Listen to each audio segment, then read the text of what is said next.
Para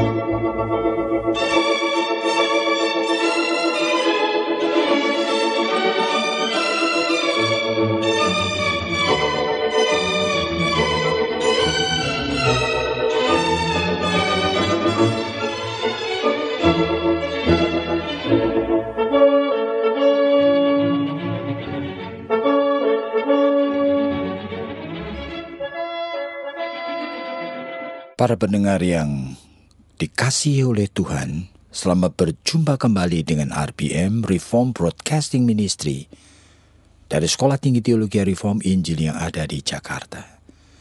Dan kami percaya, di mana saja Anda berada, Tuhan tidak pernah meninggalkan Anda. Sehingga pada saat ini, kesediaan Anda untuk tetap setia mendengarkan siaran-siaran radio seperti ini, itu pun bagian dari anugerah Tuhan di dalam kehidupan Anda. Ada kebutuhan, ada keinginan, ada kelaparan, ada kehausan untuk kebenaran-kebenaran yang bisa membebaskan diri kita semua dari dosa-dosa yang kita ini seringkali masih simpan di dalam hidup ini.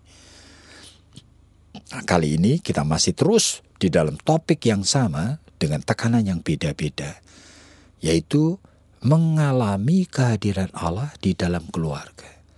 Dan kita percaya kehadiran Allah dalam keluarga menjadi penentu keluarga tersebut akan menjadi seperti Allah yang kehendaki.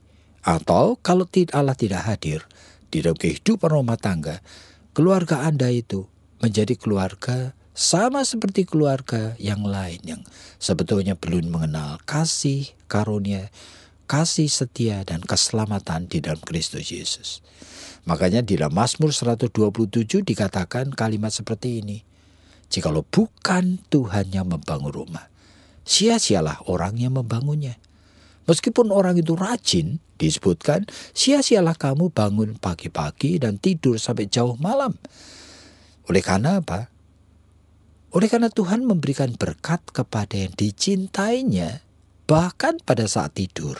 Itu artinya tidak tergantung daripada upaya kita sendiri. Sehingga pada waktu istirahat, berkat Tuhan itu mengalir dalam hidupnya. Tuhan tanpa sepengetahuan orang tersebut, itu sudah mendesain hidup keluarga itu menjadi keluarga yang diberkati Tuhan. Tanpa sepengetahuan akan keluarga tersebut, Tuhan sudah merencanakan hal yang baik. Berkat-berkat yang akan diberikan sesuai dengan waktunya.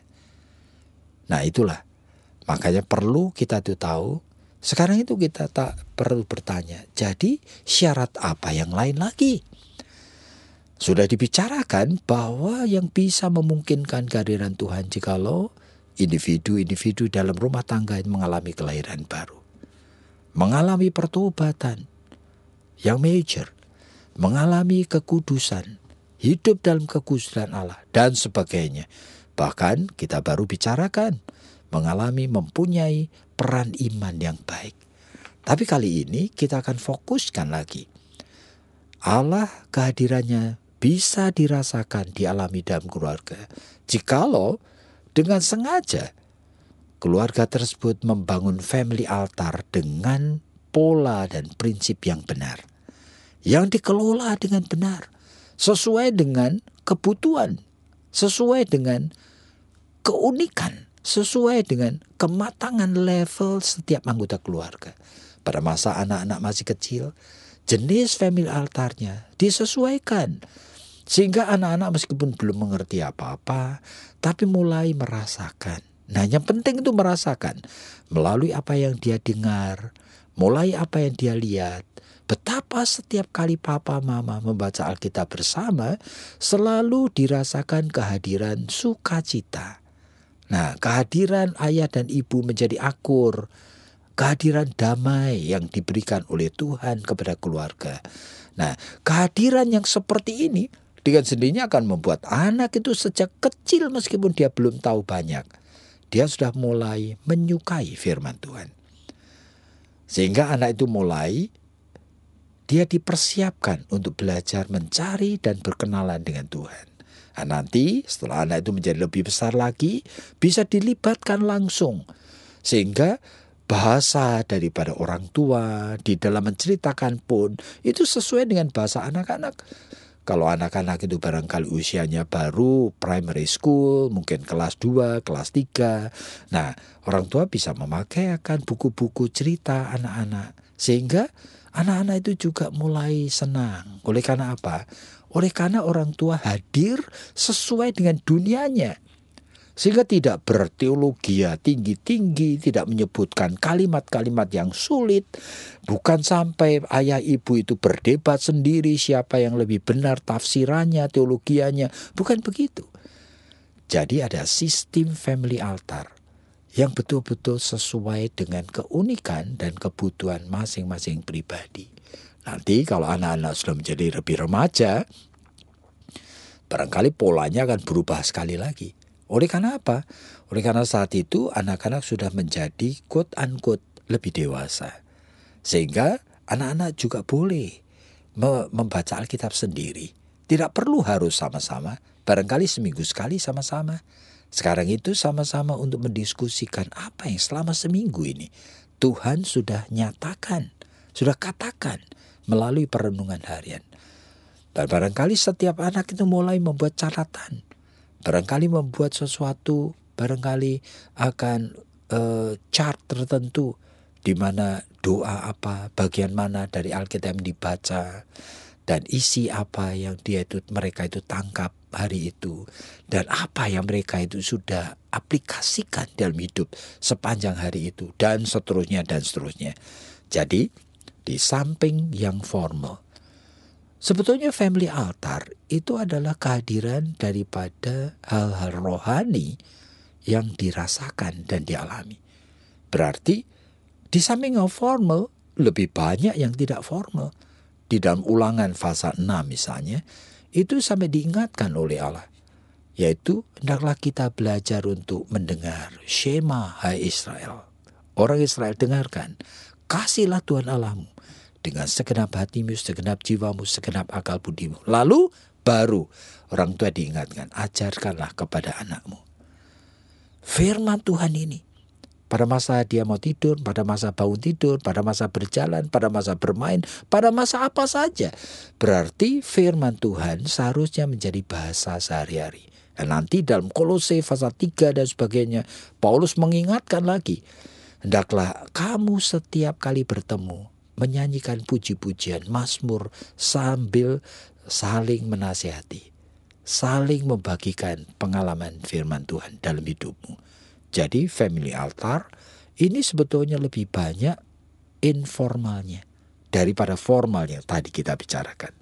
Jadi kalau sampai kita betul-betul sebagai orang tua, betul-betul ingin supaya mengalami kehadiran Tuhan, itu sama dengan secara sengaja menghadirkan hal-hal rohani di dalam rumah tangga. Secara sengaja, secara sadar.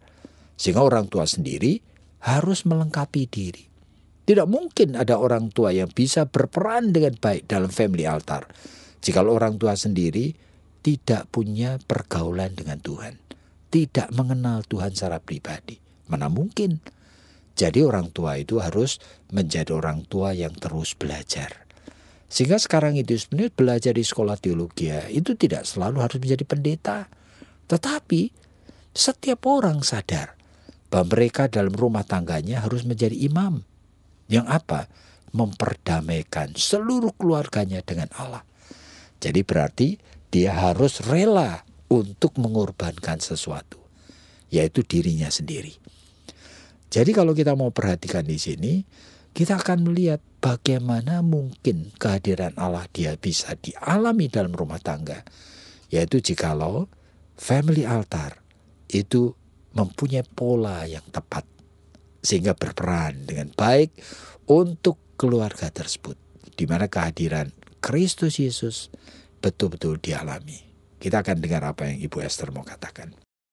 Iya Pak, sebetulnya family altar ini kan kelihatannya sangat ideal, kelihatannya juga bisa dilakukan itu dengan mudah. Tetapi kenyataan di dalam kehidupan sehari-hari kan banyak sekali keluarga-keluarga Kristen yang mengeluh oleh karena tidak semuanya itu bisa melakukan family altar. Nah, pertanyaan saya itu tadi Bapak kan mengatakan bahwa kematangan daripada level setiap anggota keluarga itu sangat penting, terutama bagi suami istri begitu ya. Apakah mereka itu juga menyadari akan pergaulan mereka sendiri dengan Tuhan? Kalau mereka itu tidak punya pergaulan dengan Tuhan, kan mereka juga tidak mempunyai sesuatu yang bisa mereka bagikan, pengalaman-pengalaman rohani atau bagaimana mereka itu juga bisa saling menasihati begitu. Nah, sekarang di dalam realita kenyataannya itu bagaimana sih Pak? Kan banyak sekali misalnya keluarga dari aktivis gereja ataupun keluarga dari hamba Tuhan sekalipun, itu kan seringkali justru family altar ini kan menjadi lemah begitu. Oleh karena dipaksakan dan oleh karena mereka itu merasa bahwa ya sebetulnya ini cuma menjadi tambal sulam saja. Kalau ada waktu ya baik, nggak ada juga nggak apa-apa begitu. Nah, bagaimana itu Pak? Bagaimana seorang itu lalu kemudian bisa merasakan seperti tadi yang Bapak katakan dari Mazmur 127, bahwa yang menjadi penentu itu adalah kalau bukan Tuhan yang membangun rumah, sia-sialah orang yang membangun. Bagaimana itu Pak bisa diterapkan di dalam kehidupan Sebetulnya sehari-hari? itu ujung-ujungnya selalu bahwa setiap orang, jikalau jiwanya tidak dewasa, jikalau dia itu tidak sehat, jikalau dia itu tidak punya iman, nah ya sudah. Sebetulnya itu hal-hal seperti ini menjadi sulit sekali meskipun tahu. Jadi kalau orang itu tidak punya iman yang cukup dewasa, nah dengan sendirinya dia tuh tidak melihat bahwa ini tuh maha penting. Dan seharusnya dia upayakan sama seperti yang Tuhan Yesus katakan, seperti orang yang mencari mutiara yang sangat berharga. Seperti seorang itu rela menggali, seorang menyelam dalam laut, mencari mutiara yang sangat berharga. Nah, ini upaya seperti itu, siapa yang rela membayar harga? Jikalau dia tidak tahu akan nilainya yang besar daripada harta rohani ini. Jadi kembali persoalan seperti itu.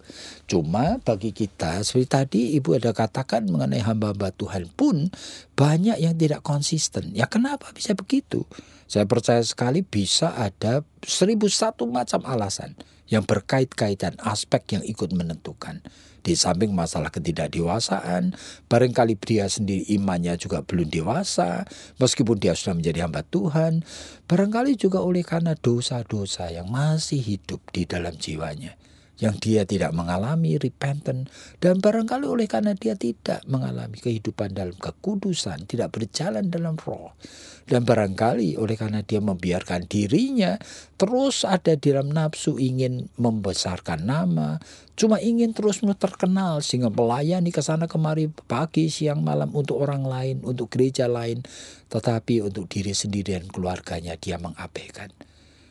Selalu dia pikirannya itu keliru sehingga selalu membuat suatu excuse dan sampai mengatakan gitu ya, bahwa orang yang dipakai Tuhan harus meninggalkan keluarganya. Waduh, bagi saya itu suatu kata-kata skandal rohani yang menakutkan sekali, yang lahir daripada natur dosa manusia, yang sebetulnya ingin sekali ingin memaafkan akan kesalahannya sendiri. Jadi ada 1001 macam kemungkinan kenapa sampai family altar itu diabaikan. Nah, dia seharusnya jujur, dia seharusnya sadar, sehingga dia sendiri berani untuk bertanya, kenapa tidak ada waktu khusus untuk membimbing anak-anaknya mengenal Tuhan? Kenapa dia tidak berani spend time, special time? Kenapa tidak ada preparation, persiapan pada saat dia ingin menceritakan Alkitab kepada anak-anaknya? Ujung-ujung pasti dia akan menjawab, karena bagi dia itu tidak terlalu penting. Jadi bagaimana itu Pak? Kalau kita melihat tantangan daripada membesarkan dan mendidik anak sekarang ini kan sebetulnya sangat sulit sekali begitu. Karena kita melihat bahwa anak-anak sekarang ini usia 8, 9, 10 tahun begitu ya. Yang pada zaman kita dulu, pada waktu kita masih kecil, Kan kita tidak punya HP, kita juga tidak ada komputer, tidak ada iPad, tidak ada ini, tidak ada itu. Tetapi sekarang ini mereka dengan semua alat-alat yang mereka punya, itu kan mereka bisa nonton ini, bisa main game online, sampai mereka itu lupa. Bahkan nonton film porno juga. Situs-situs porno itu jutaan katanya yang free. Jadi kita itu bagaimana kita itu bisa menyadarkan kepada orang tua bahwa ini loh role daripada family altar, ini tuh pentingnya itu luar biasa begitu. Bahwa kerohanian daripada anak itu perlu dipupuk sejak mereka kecil. Bagaimana caranya itu, Pak? Sebetulnya ujung-ujungnya apa yang kita sudah bicarakan, termasuk sistem, termasuk iman dari orang tua, itu sebetulnya itu peran dari orang tua dan tanggung jawabnya sejak anak itu lahir. Itu sebetulnya itu memang merupakan pertanggungjawaban yang seperti mata rantai yang berkait-kaitan begitu. Sebetulnya dunia ini terus-menerus berubah, tetapi setiap orang yang diberi bekal untuk menghadapinya dengan baik, dia tidak takut, dia tidak akan menjadi korban jikalau bekalnya itu cukup. Sehingga dunia ini sebetulnya dari dulu kalau kita mau perhatikan, siapa sih yang betul memberikan bekal yang baik, itu dia akan survive, tetap memelihara imannya. Sayang sekali seperti Lot dengan 2 orang anaknya perempuan, justru mencari akan tempat yang hanya sekedar untuk menyenangkan, akan memuaskan nafsu untuk menjadi kaya. Tinggalnya di Sodom dan Gomora. Sebetulnya dunia jahat seperti itu lebih jahat dari sekarang mungkin. Oleh karena seluruh kota saat itu kehidupannya sudah rusak sekali, sehingga Tuhan membinasakan. Sekarang barangkali tidak ada kota yang serusak itu seluruhnya, gitu. Tapi realitanya modal itu ada tidak? Jadi kalau kita orang tua itu sudah memberikan modal yang cukup, meskipun anak itu punya HP, punya iPad, bisa bermain internet, ya, game online dan sebagainya, dengan 1001 macam tawaran untuk melakukan kejahatan, tetap anak itu dia tahu prinsip yang baik. Dan kita tahu sebetulnya itu bukan hanya anak, kita pun menghadapi challenge yang sama. Apakah kita membiarkan kuasa dosa itu menelan kita atau kita menghadapi dan mengalahkannya? Jadi berarti Pak, kalau kita itu sudah memberikan bekal kepada anak, begitu ya. Maksudnya itu kita juga sudah menghadirkan Tuhan di dalam keluarga. Kita tidak perlu takut begitu? Tidak perlu takut. Oleh karena with God, itu tidak ada kuasa yang lebih besar dari itu. Dalam 1 Yohanes pasal 4 dikatakan tidak ada roh yang lebih kuat, lebih besar dari Roh Kudus. Sehingga kita tidak perlu takut. Iblis akan menghadirkan segala macam jenis. Nanti akan baru terus memakai kreativitas manusia. Bukan berarti kreativitas manusia itu dosa, tidak. Tapi persoalannya bisa dipakai apa saja sebagai alat dosa. Jadi para pendengar yang kami hormati, setelah kita mulai mengerti mengenai kepentingan dari family altar, yang formal maupun informal, saya harap kita semua mewaspadai. Hidup ini sangat fragile sekali, rapuk. Dan kita itu tanpa betul-betul memiliki family altar yang sehat dengan pola yang pas, kehadiran dari Allah di dalam keluarga kita ini menjadi samar-samar dan seringkali tidak menjadi kenyataan. Dan saya berdoa biarlah apa yang saudara-saudara dengar pada saat ini membekali kalian semua untuk hidup sebagai anak-anak Tuhan di tengah dunia yang gelap ini. Kiranya Tuhan memberkati Anda.